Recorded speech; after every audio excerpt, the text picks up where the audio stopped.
The Doctor Who Alhambra Podcast. Real Doctor Who fans with real Doctor Who opinions.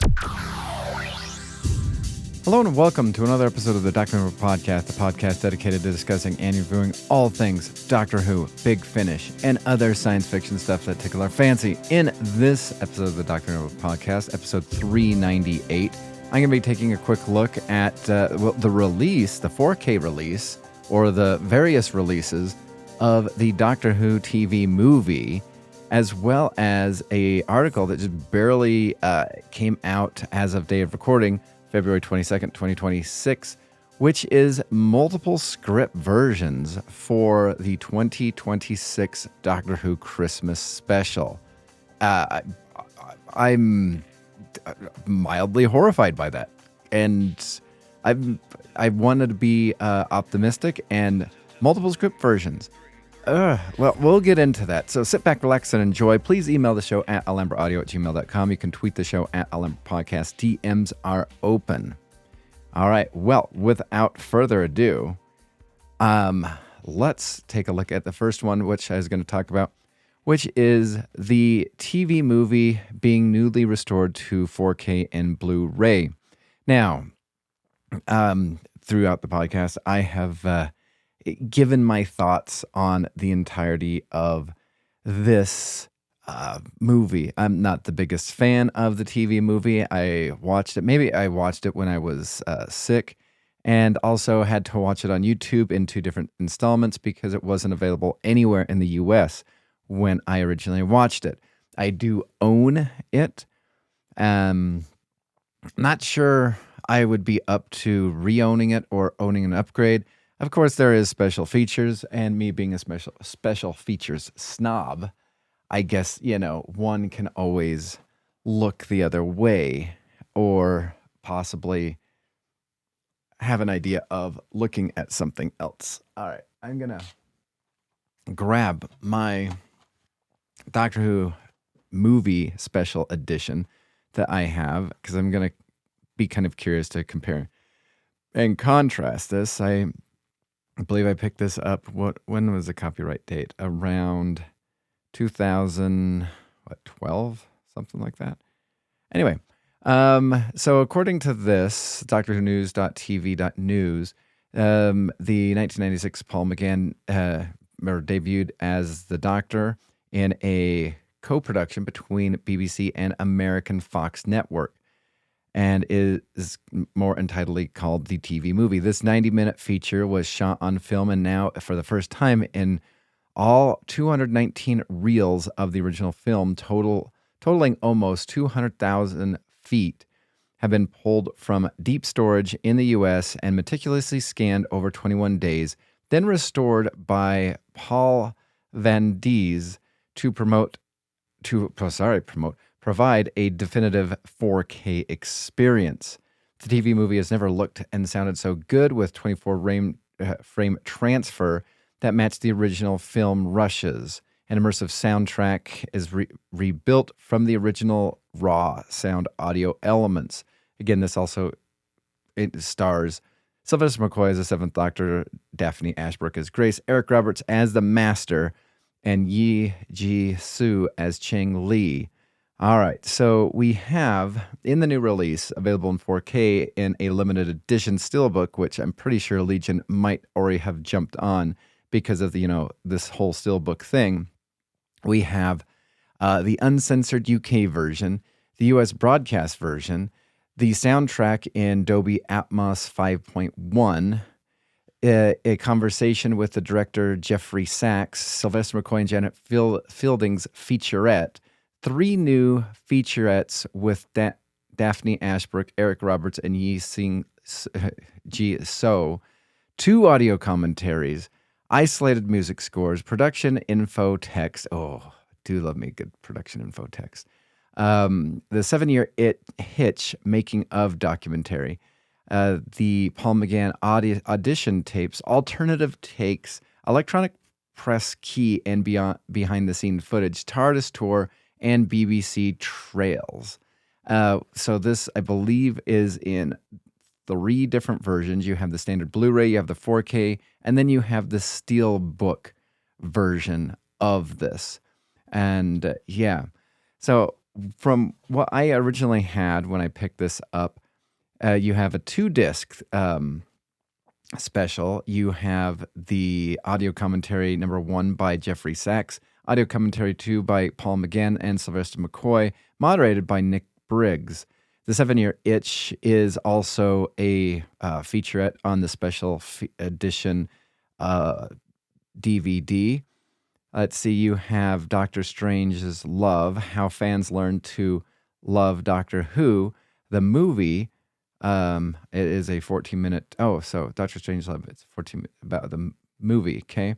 And then you have the music tracks or whatnot. Disc 2, Behind the Scenes, which is a 5 minutes electronic press kit, short documentary on interview segments from 1996. Philip Siegel's Tour in the TARDIS, alternative takes, which this says just 1 minute. Who Peter, 1989 to 2009, a second part documentary on the relationship of Blue Peter and Doctor Who. The FX tests for 1994, FXS March 1996. Wilderness Years, how Doctor Who was kept alive between 1989 and 1996. Strip for Action, The Eighth Doctor, which goes into the the comics, as well as Tomorrow's Times, which is an 8th Doctor contemporary press coverage, which is 11 minutes. To me, looking at all that's different between those two is you're looking at uncensored UK version, the US broadcast version, upgraded sound, obviously upgraded video, as well as you have an in conversation with Jeffrey Sachs, even though he in the one that you were able to buy almost a decade ago, brand new, was what would I say? He did the cast and crew commentary, and then there's 3 new feature. So the only thing that looks different is the uncensored UK, US broadcast, improved sound, conversation with the director, and 3 new featurettes. Sounds like everything else is, and probably Paul McGann's audition tape, but it looks like everything else is the exact same. So I guess it just depends on, what you want. Do you want it in the limited edition steelbook? Do you want it in 4K? I mean, what was that? I have like 3 things in 4K. I don't even have a 4K TV. I've, been holding out on them to be massively reduced. I don't have the surround sound or whatnot, the Dolby Atmos thing that would require me to, need the 4K Ultra upgrade. And so it's one of those things, like, I guess it just depends on what you want. I think I'm going to stick with this, the idea of additional special features, but when I compare and contrast, I think I'm actually satisfied with the special features that I currently have. Now, going from that to an article from Cultbox that was released as of the day of recording, it says multiple script versions written for the 2026 Doctor Who Christmas special. And I saw this on Twitter, and it's interesting because it was posted by an account that I follow, and just kind of I think it was done just so that people could get, their feelings out regarding the whole thing. I'm going to look at the article and then go to the fan reaction as well, and then followed by my reaction. So it says, while interviewed on Half the Picture podcast, composer Murray Gold revealed that Doctor Who showrunner Russell T Davies has written several different versions of the script for the 2026 Christmas special. He said, I know Russell's written, I think, maybe multiple versions depending on a certain outcome. So that's all I really know. I'm not sure I'm even supposed to know that. And the article continues, what could these unnamed outcomes be? A good guess would be versions of the script ultimately used will depend on the casting availability. So it's almost like kind of, the Five Doctors where they had to, pivot, take out Tom Baker, have him, use used footage from, what's it called? My brain just said Skagra. I know that's not correct. I know that's the villain. Anyway, but you did have that. You also had I think Stephen Moffat really wanted Christopher Eccleston to be in the 50th celebration. He didn't, had to pivot, and then did the whole War Doctor type of a situation. So it's going to be interesting to see what actually comes of this. And I do think that that's, a large contingent on who's available to cast. But I feel as though in doing so, are we going to end up with the second part of the Ncuti Gatwa season where they had Caroline Ford? Is this going to be paying off some of the things that should have been paid off? But because Disney, it did not do well on Disney. Disney probably was just looking to acquire an IP and just have it merge with the identity that is Disney, and not really care that this is a British institution, whatnot. Going to be quite interesting to see if it's going to mirror anything like that.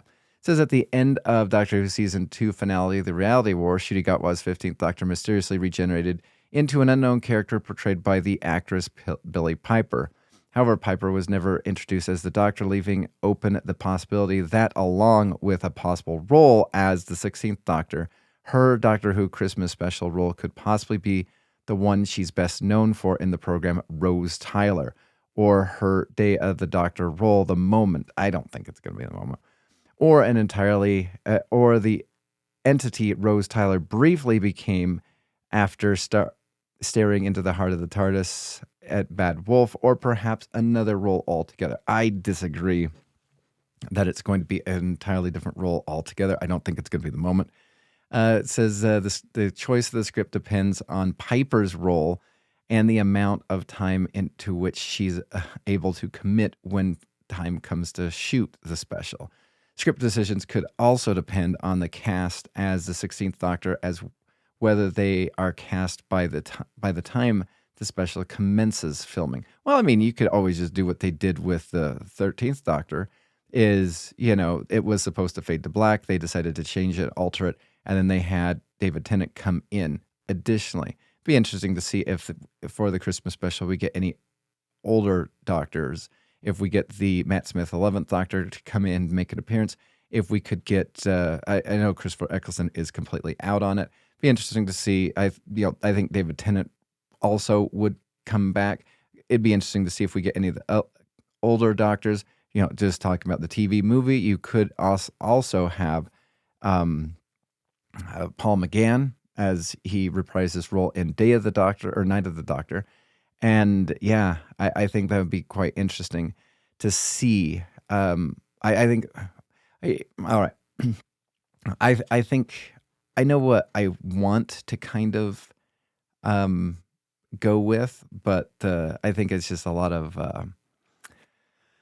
unknowns at this time, especially because it was just stunt casting. And I think RTD Part 2 has really painted himself into a corner, and I think it's going to be really hard to unstunt cast this out.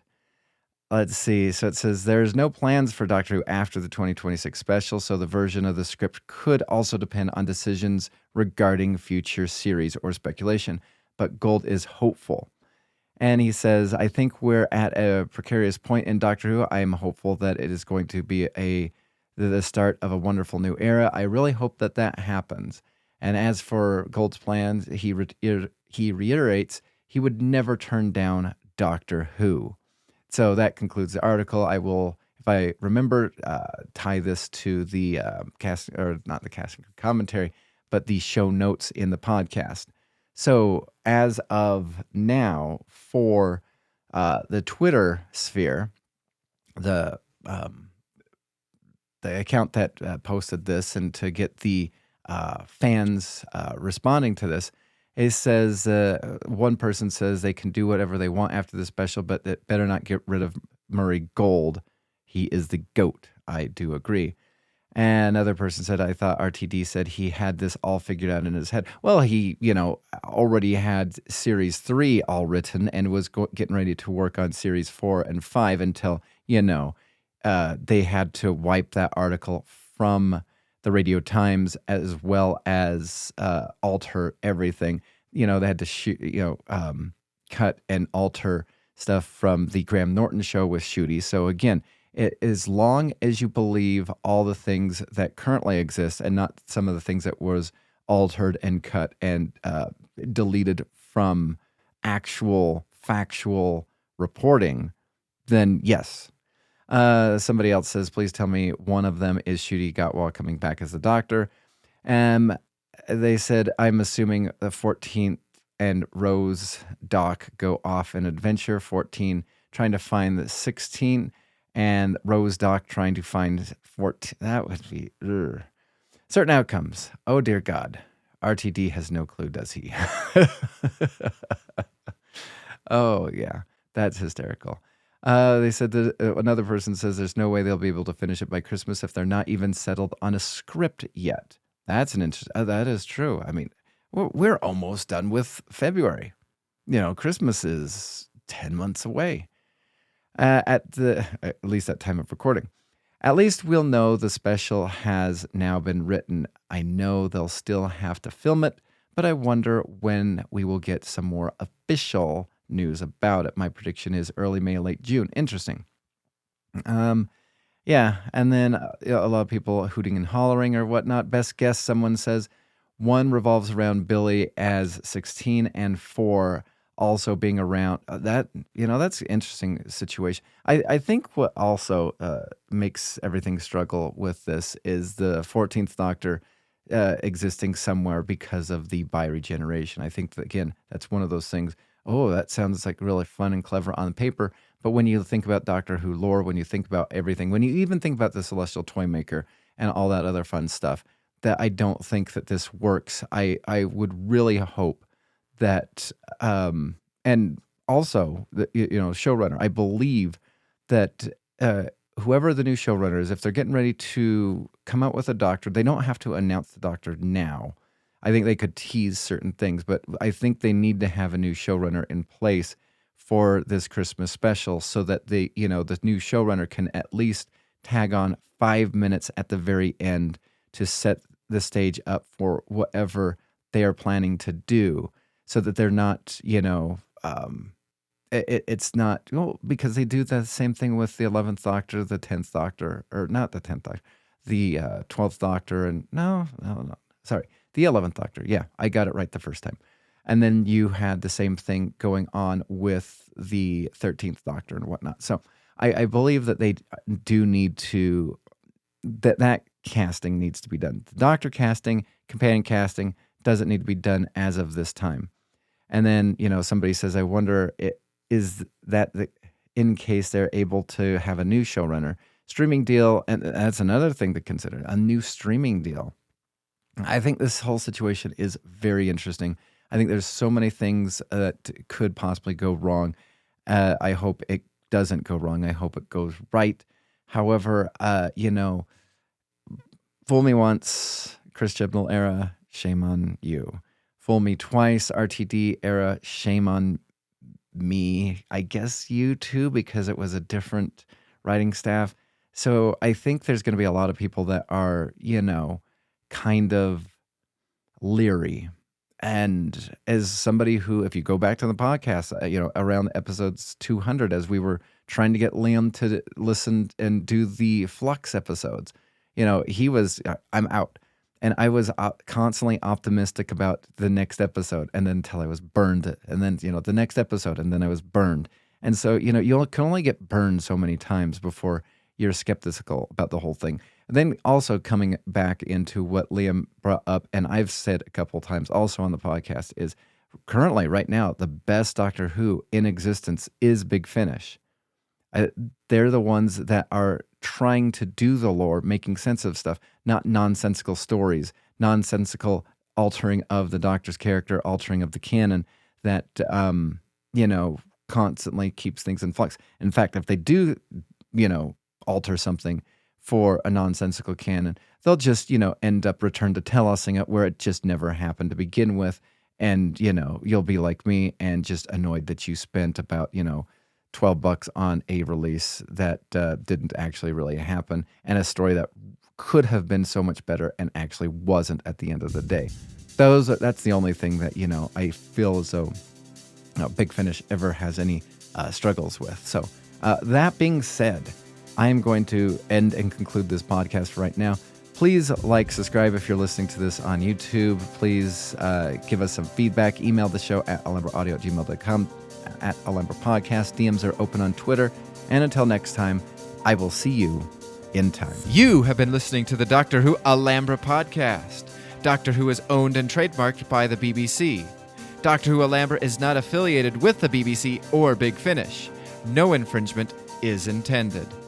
Visit our website at alhambrapodcast.weebly.com or email the show at alhambraaudio@gmail.com. Tweet us at Alhambra Podcast. That is ALHAMBRA Podcast.